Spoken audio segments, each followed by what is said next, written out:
বান্দা বের হয়ে দেখলেন থরথর করে কাঁপতেছে, শীতে থরথর করে কাঁপতেছে।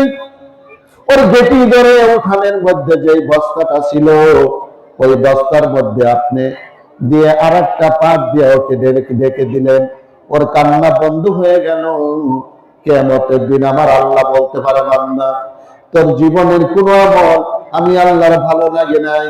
ওই যে শীতের দিনে আমার সৃষ্টি ছোট্ট একটি বিড়াল ছানা মিউ মিউ করেছিল, আর তোর মনে কষ্ট লেগেছিল, তুই তার উপরে দয়া করেছিলি, তোর এই কাজটি আমি আল্লাহ পছন্দ করেছিলাম, যা এর বিনিময়ে আমি তোকে ক্ষমা করে দিলাম। বলেন পারে কি পারে না? আরো যেরকম পারে কি পারে না? আল্লাহ নবী মেরাজে গেলেন, যাওয়ার পরে দেখলেন একজন যুবক জান্নাতের মধ্যে। আল্লাহ নবী জিজ্ঞেস করলো, আল্লাহর বান্দা তুমি কি এমন কাজ করেছো, কি এমন আমল করেছো যে আল্লাহ তোমাকে জান্নাত দিয়েছে? যুবকটি বলল, ইয়া রাসূলুল্লাহ আমি তো তেমন কোনো ভালো কাজ করতে পারি নাই, তেমন ইবাদত বন্দেগী করতে পারি নাই, কিন্তু রাস্তার কাছে আমার বাড়ি ছিল। আমি একদিন ঘুমে থেকে উঠে দেখি রাস্তার মধ্যে একটা ঘাস পড়ে আছে। আমার খারাপ লাগলো, মানুষের যাতায়াত বড় কষ্ট হচ্ছে, আমি গাছটা কেটে সরাই দিলাম। আমার মৃত্যুর পরে আমার আল্লাহ ডেকে বলতেছে, রে আল্লাহর বান্দা তোর জীবনের ওই কাজটি আমি আল্লাহ বড় পছন্দ করেছি, ভালোবেসেছি। রাস্তার কাছে দাঁড়িয়েছিল, আমার বান্দাদের যাতায়াতের রাস্তাটা তুই পরিষ্কার করে দিয়েছিলি, তোর ওই কাজটি আমি আল্লাহ বড় ভালোবেসেছি, যা এর বিনিময়ে আমি তোকে ক্ষমা করে দিলাম। আবার নবীজি আর একটু অগ্রসর হলেন, হওয়ার পরে দেখলেন একজন দায়ুস, একজন বেশ্যা জান্নাতের মধ্যে। নবী জিজ্ঞেস করলো, তুমি কি এমন কাজ করেছো যে আল্লাহ তার বিনিময়ে তোমাকে জান্নাত দিল? ওই দায়ুস বলতেছে, ইয়া রাসূলুল্লাহ আমি তো দুনিয়ার মধ্যে বড় পাপী ছিলাম, পাপাচারিণী ছিলাম, কিন্তু আমি একদিন মরুভূমির রাস্তা অতিক্রম করে বাড়িতে ফিরছিলাম, হঠাৎ করে দেখলাম মরুভূমির মধ্যে একটা কুকুর পিপাসায় চিৎকার করতেছে।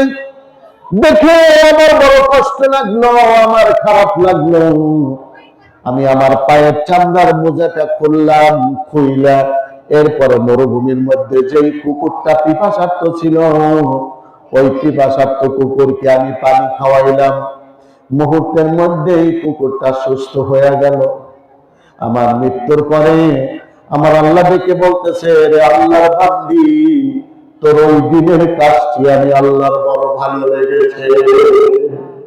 মরুভূমির প্রান্তরে একটি কুকুর পিপাসায় ছটফট করতেছিল, আর তোর মনে দয়া হয়েছিল, আর তুই তাকে পানি পান করিয়েছিলি। ও আল্লাহর বান্দি এই কাজটি আমি আল্লাহর বড় ভালো লেগেছে, যা এর বিনিময়ে আমি আল্লাহ তোকে ক্ষমা করে দিলাম।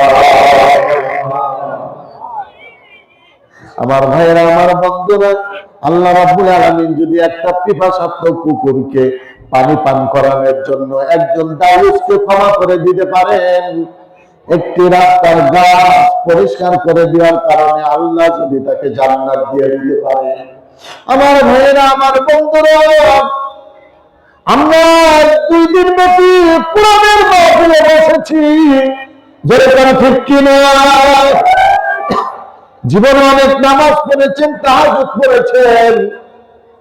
আল্লাহ বলতে পারে, বান্দারে তোর কোন কাজ কোন আমল আমি পছন্দ করি নাই, কিন্তু ওই যে 2 দিন ব্যাপী ওয়াজ মাহফিলে প্রথম দিন লোকজন কম ছিল।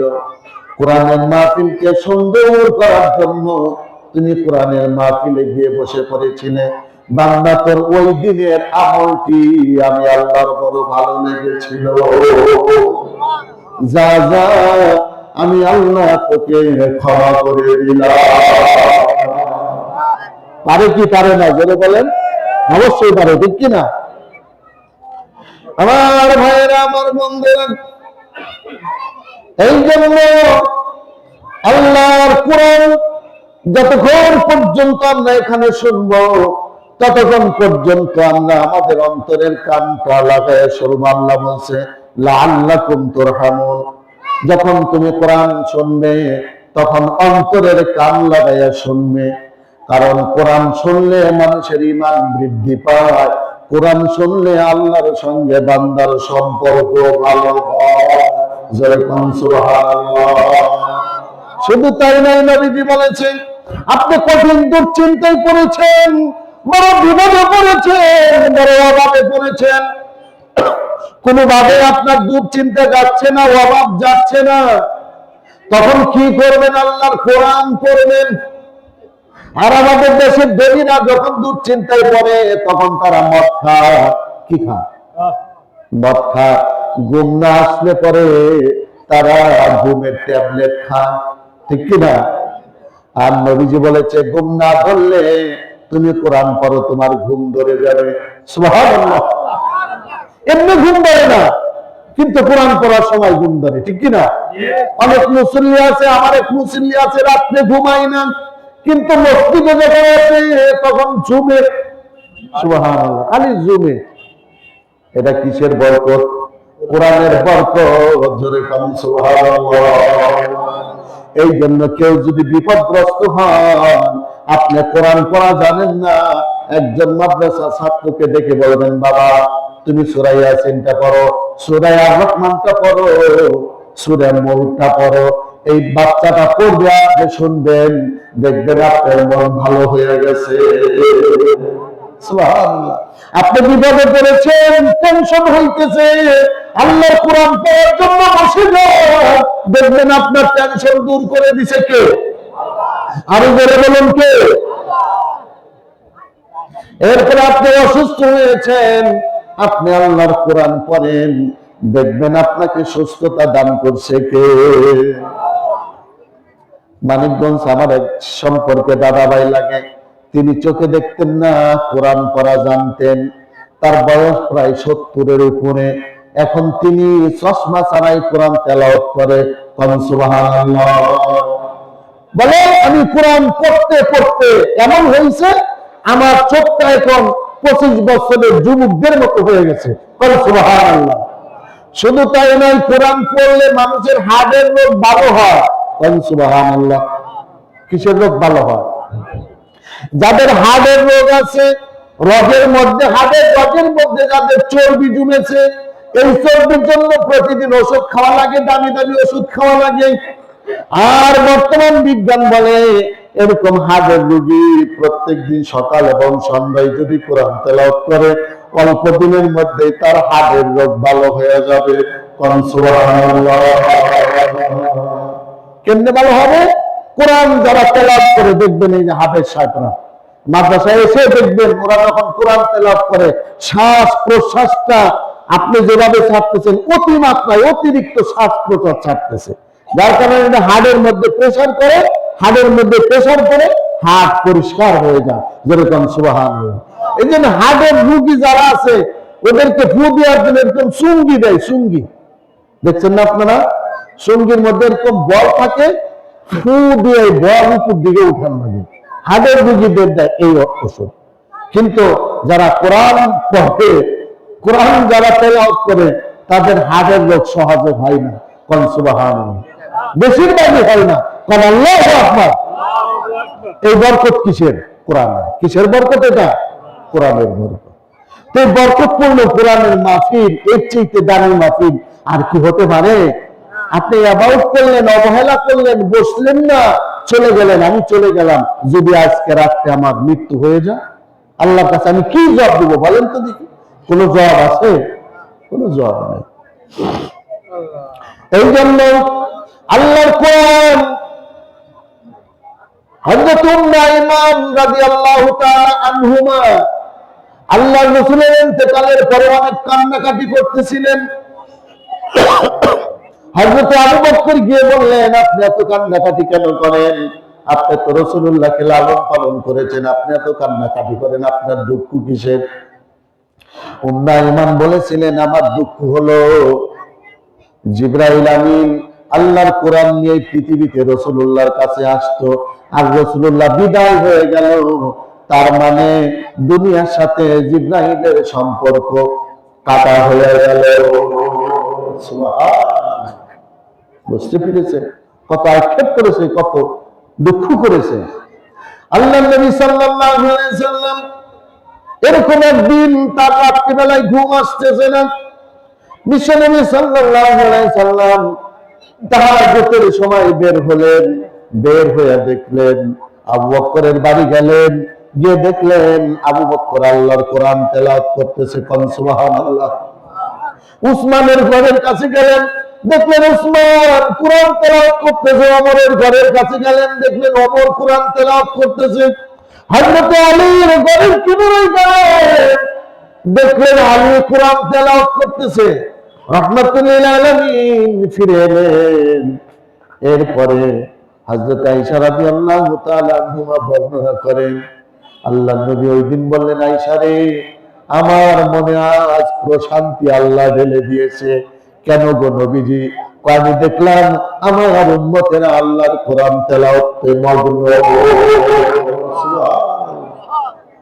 এই জন্য আল্লাহ রাব্বুল আলামিন বলে, তাহা মা আনজালনা আলাইকাল কুরআনা লিতাশকা। আল্লাহ বলছে, কোরআন আমি এমনি এমনি নাযিল করি নাই যে কোরআন তোমাদের কাছে থাকবে আর তোমরা দুনিয়ার মধ্যে মার খাবে, তোমরা লাঞ্ছিত হবে, তোমরা বঞ্চিত হবে।